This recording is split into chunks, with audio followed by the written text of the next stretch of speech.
Good morning students, my name is Shivani Sharma. Welcome back to my channel. Today I will explain our chapter number 5, coal and petroleum. Now I explain these things in this chapter.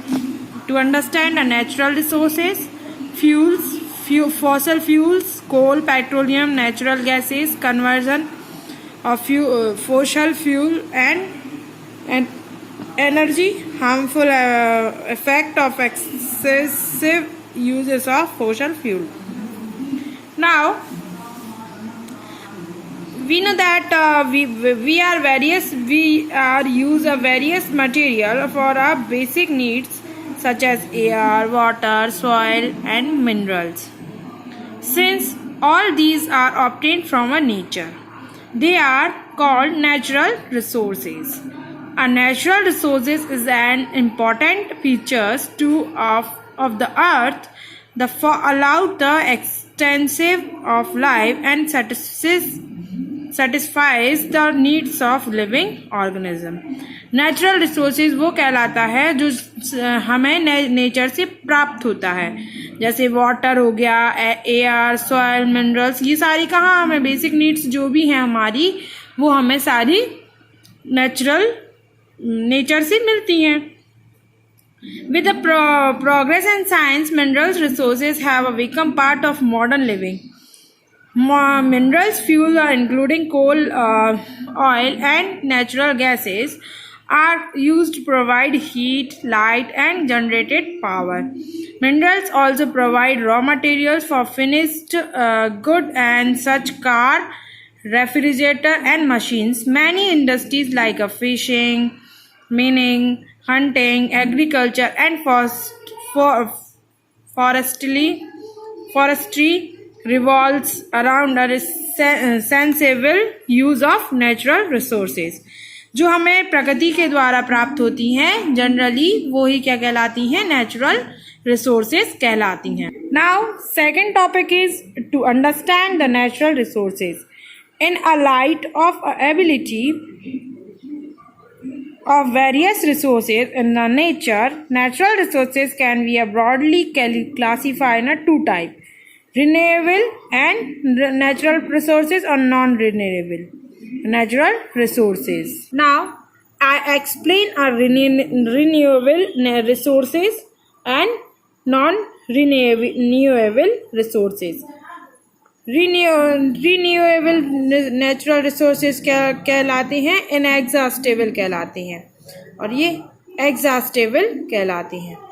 Renewable resources क्या होते हैं, are those that are present in unlimited quantity in a nature और those that can be replace themselves over time. इसमें आप generally आप ये समझ सकते हैं जैसे एक कुआं है या एक नदी है जो बारिश के समय में फुल रहता है और अदर विंटर सीजन और समर सीजन में वो अपनी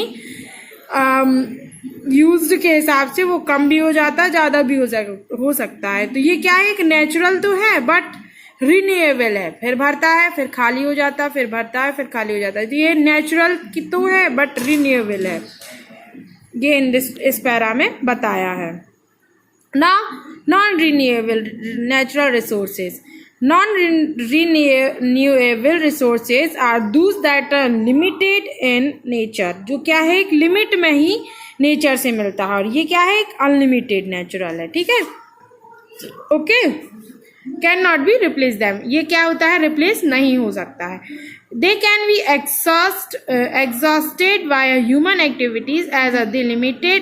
They are also called exhaustible resources. Coal, petroleum, ये सब क्या है, नेचर से जो हमें मिले हैं वो कभी ख़त्म नहीं हो सकते हैं. वो क्या कहलाते हैं, नॉन रिन्यूएबल, और जो कंटिन्यूसली अनलिमिटेड क्वांटिटी में मिलते हैं और जिन्हें हम चेंज भी कर सकते हैं, मतलब चेंज होते रहते हैं, रिप्लेस कर सकते हैं, रिप्लेस होते रहते हैं अपने टाइम के साथ, तो वो क्या कहलाते हैं, रिन्यूएबल कहलाते हैं. Now fuel. Most of the substance used the burning of fuels. जो इसमें क्या होता है, जो जलने के काम आता है. फ्यूल मतलब होता है ईंधन, जो जलने के काम आता है, जो अपनी चीज को खाने बनाने में जो ईंधन लगता है वो फ्यूल्स कहलाती हैं। A fuels is a substance that react with oxygen and want to release energy. Generally ये क्या होता है, फ्यूल्स वो होते हैं जो क्या होते हैं, रिएक्ट करते हैं ऑक्सीजन से और बर्न होके रिलीज करते हैं क्या, energy. Some commonly used fuel are board, coal, dung cake, गोबर के कंडे, कैरोसिन, एलपीजी, पेट्रोल, डीजल, ये सब क्या है, ये फ्यूल्स कहलाते हैं। Wood is also used in a fuel, wood का यूज भी हम फ्यूल में करते हैं।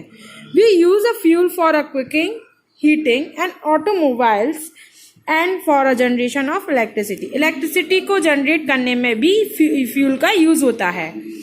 Now fossil fuel, an important category of fuels is a fossil fuels. ये फ्यूल की एक इम्पॉर्टेंट कैटेगरी होती है। These are a conventional sources of energy being widely used today. Coal, natural gas and crude oil. Crude oil में कौन कौन से, petroleum, petroleum क्या है, क्रूड ऑयल होता है। We are formed from a dead plant called a fuels.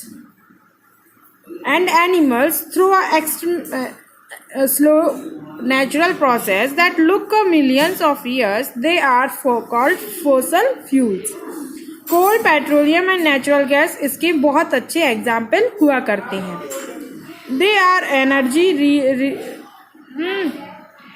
Are energy rich combustible form of carbon और compound of carbon. ये क्या होते हैं, जो फॉसिल फ्यूल हुआ करते हैं वो कार्बन के ही कंपाउंड हुआ करते हैं। Now coal is a solid fuel which is a black in a colour. Coal क्या है, एक सॉलिड फ्यूल हुआ करता है और ब्लैक कलर का होता है। It is a hard like a stone, stone की तरह ये क्या होता है, हार्ड होता है। It is obtained by mining. It is made from a highly combustible substance like carbon, hydrogen, oxygen and nitrogen varying amount of sulphur. Sulphur की इसमें सबसे ज़्यादा अमाउंट होती है और ये सबसे ज़्यादा इनसे ही मिलके क्या बनता है, कोल बनता है। As coal mainly contain carbon, the slow process of conversion of wood into coal is called a carbonization. इस प्रोसेस को क्या बोलते हैं, कार्बोनाइजेशन बोलते हैं। When heated in air, coal burn and produce mainly carbon dioxide as gas along with the heat energy. It is mainly used to generate electricity in power station. It is the world main sources of energy for the production of electricity. This sentence is very important. Energy को कौन product करता है, कौन बनाता है, electricity बनाने में सबसे ज्यादा कोल का यूज होता है। नाउ अब देखते हैं कोल बनता कैसे है। Formation of coal. Coal was formed millions of years ago when the earth was covered with hot swampy forest where plant grant form of mosses grew. इस टाइप के जो प्लांट्स हुआ करते हैं ये एक पिट की ये पिट है और ये टेम्परेचर रिलीज कर रहा है और प्रेशर भी रिलीज कर रहा है, हीट भी रिलीज कर रहा है और लिग्नाइट से ये मिलके क्या बना रहा है, कोल बना रहा है। इसको बहुत साल लग जाते हैं बनने में। New plants grow. वैसे ही as a time passed by, there was a thick layer of dead plants rotting in a swamp. इसमें क्या होता है, इसमें जो नीचे इसकी जड़ें के अकॉर्डिंग इनको पेड़ क्या हो जाते हैं, मर जाते हैं वहीं की वहीं। तो उसमें क्या हो जाता है, the surface of the earth change and water and dirt washed in stopping to a decaying process. Decaying process के द्वारा उनको क्या कर देते हैं, उनकी वाटर से उनकी डर्ट को वॉश कर देते हैं। More plants grow up but they too died. कुछ प्लांट्स क्या होते हैं, बढ़ने लगते हैं फिर भी वो क्या हो जाते हैं, मर जाते हैं और गिर जाते हैं। सेपरेटेड लेयर, उसको फिर अपन एक सेपरेटेड लेयर में वो सेपरेट कर लेते हैं। After millions of years many layers had form one on top of the others. The weight of the top layers and water and dirt picked up down the lower layers of the plant matter. Heat and pressure produce chemical and physical changes in a plant layer whose forced oxygen but out oxygen and lift rich carbon deposit. इसमें क्या होता है, जब उसकी physical और chemical properties change होने लगती हैं तो प्लांट की जो लेयर होती है वो ऑक्सीजन को बाहर करती है और कार्बन डाइऑक्साइड को कार्बन को डिपॉजिट करती है, मतलब कार्बन को वो अंदर लेती है। With the passes of time material that can be had been buried as dead plant become coal, फिर जो मरे हुए प्लांट्स से क्या बन जाता है, कोल बन जाता है। Now, types of coal. There are main type of coal is anthracite, bituminous and lignite. Anthracites क्या कहलाता है? This coal is the hardest and has the highest carbon containing around 90 to 98%. It burns with the clean, hot, steady flame, making a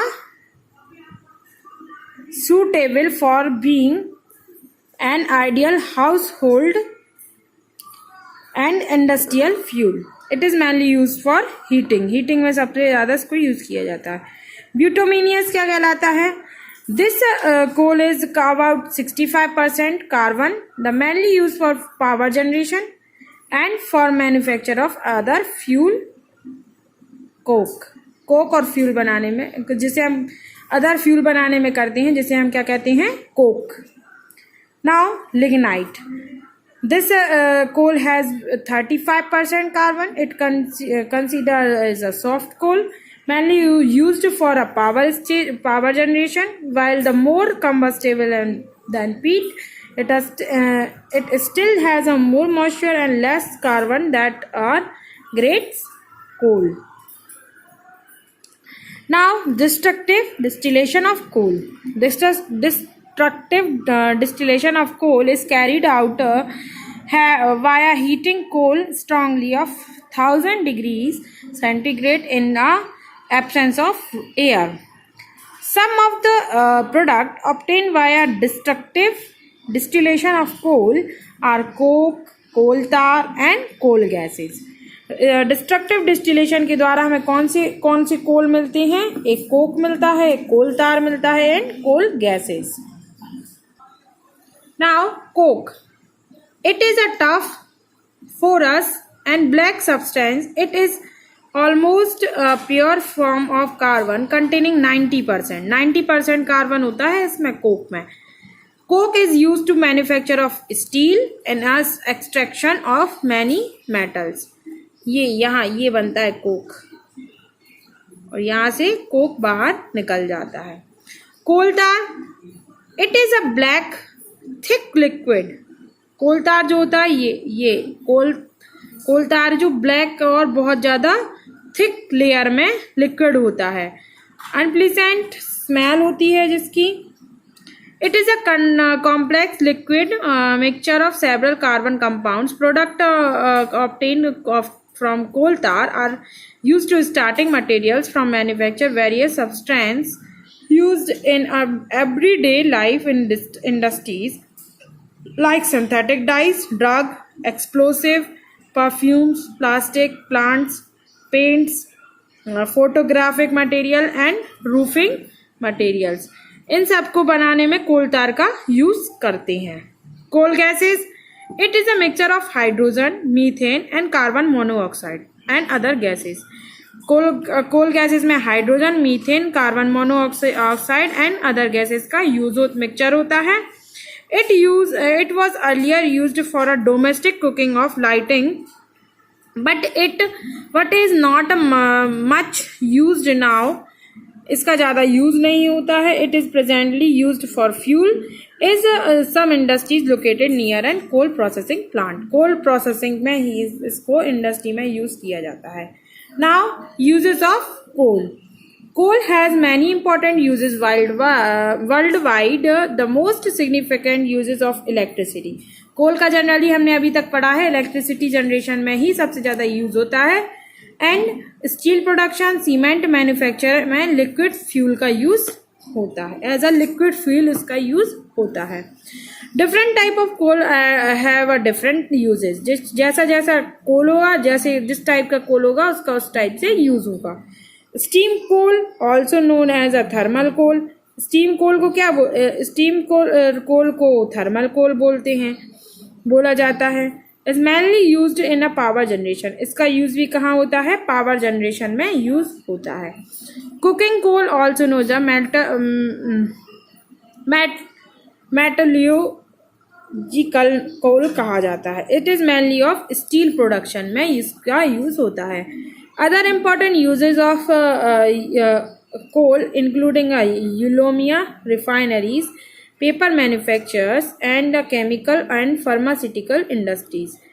इन सब में कोल का use होता है. Refined coal tar is used in a manufacture of chemical such as a kerosene oil, naphthalene, phenolphthalein, phenyl, benzene, ammonia. इन सब का use भी कोल में होता है, कोल तार का यूज होता है.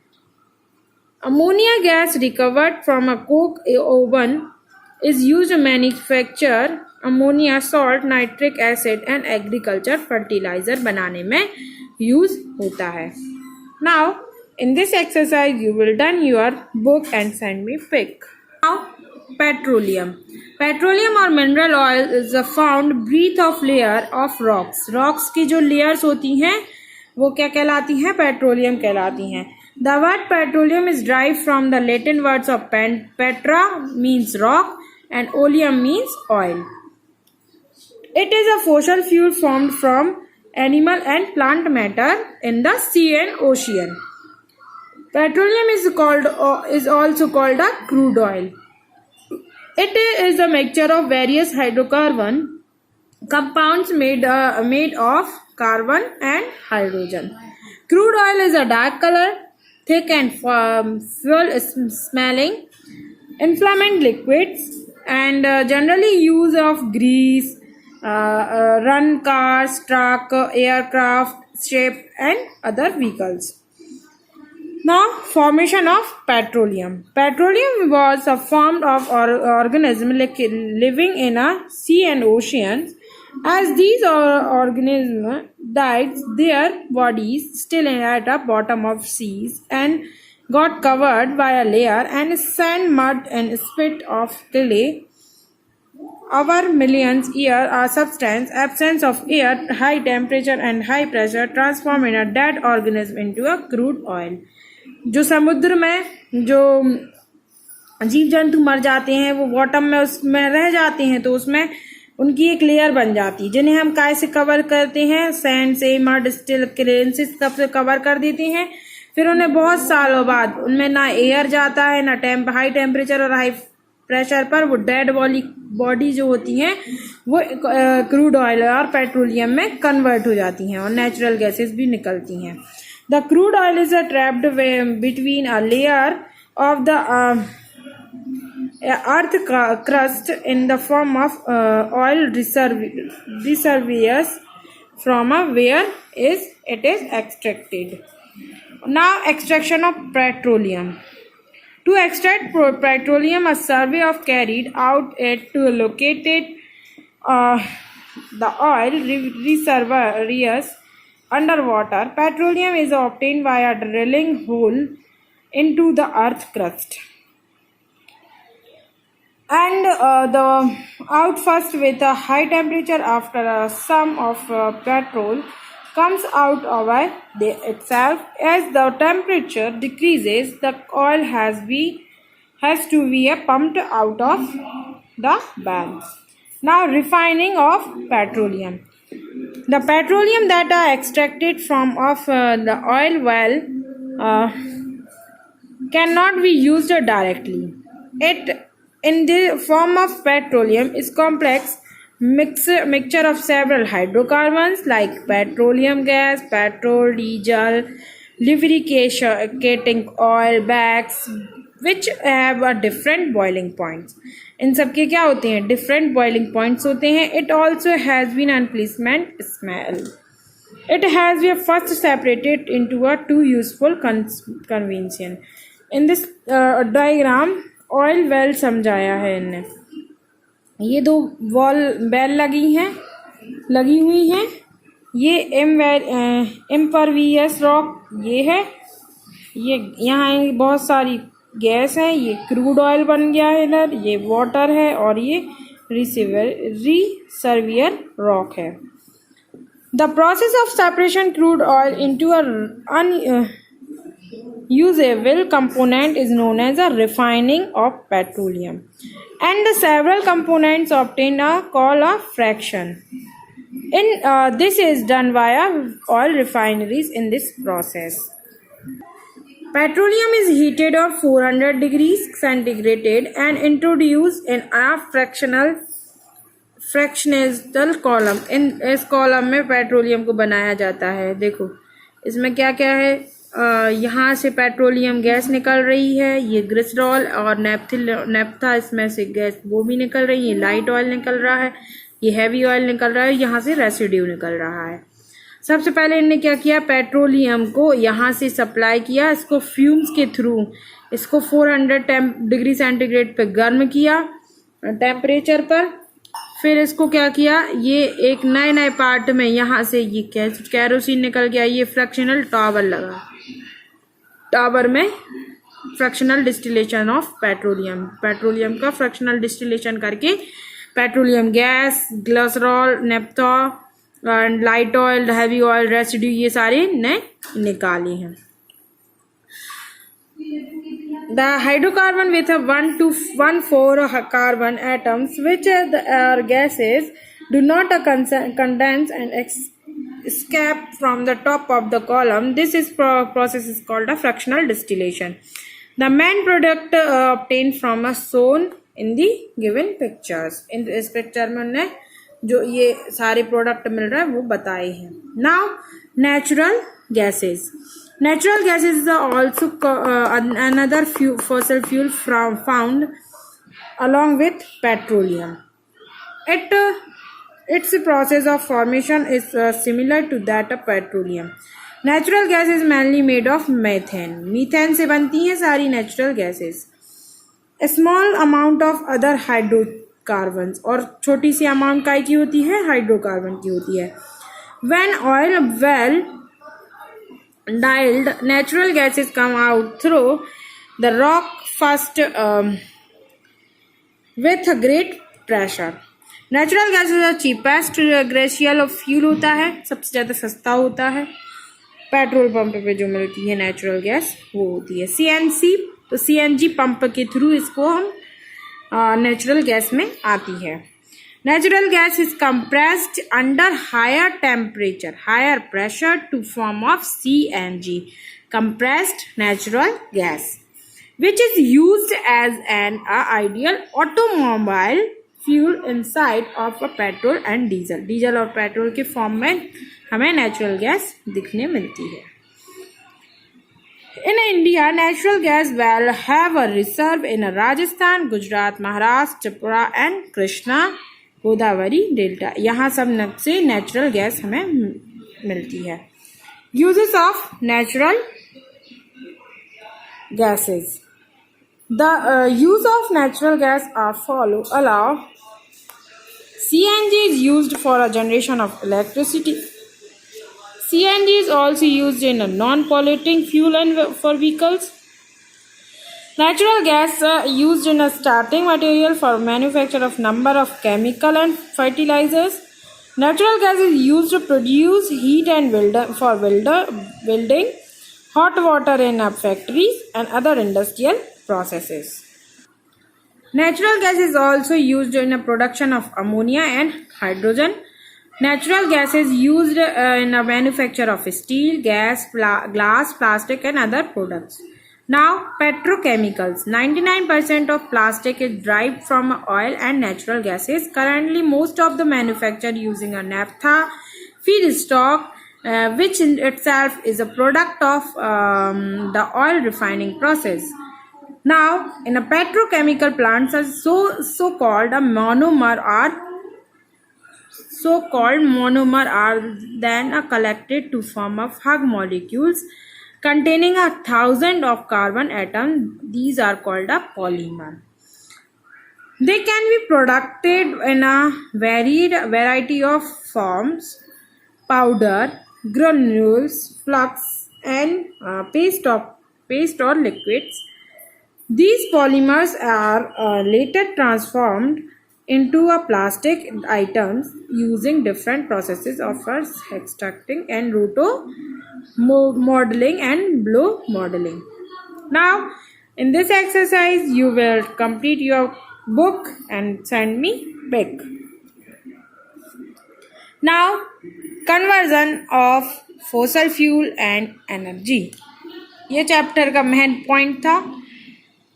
Fossil fuels are a natural sources of energy formed from a remain of decomposed plant and animals that lived millions of years ago. Conversion of fuel will result in their ability for a longer period of time. In this way, we can contribute towards a conversion of energy is the following way. Now, turning off electrical appliances and electric equipments when not is used reduce and energy consumptions. Replace incandescent light bulb with a compact fluorescent lamp CLS that last longer and consume less electricity. Use a public transport systems for traveling as they consume less energy per head than individual vehicles. Uses of room cooler and heater when absolutely needed. Using of efficient smokeless. Now, harmful effect of exclusive uses of fossil fuels.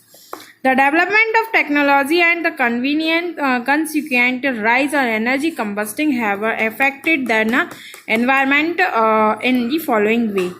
Sulfur dioxide and nitrogen oxide can be rise in acid rain, thereby damage soil and aquatic life. Burning of fossil fuels has resulting in a release of pollutant like carbon monoxide, carbon dioxide, sulfur dioxide, oxygen of nitrogen, lead, radioactive material, and dust. Carbon dioxide releasing from atmosphere trap the heat reaches of earth in this greenhouse effect. Unnecessary carbon dioxide emissions will result in a trapping of more heated than a desired lead of the global warming.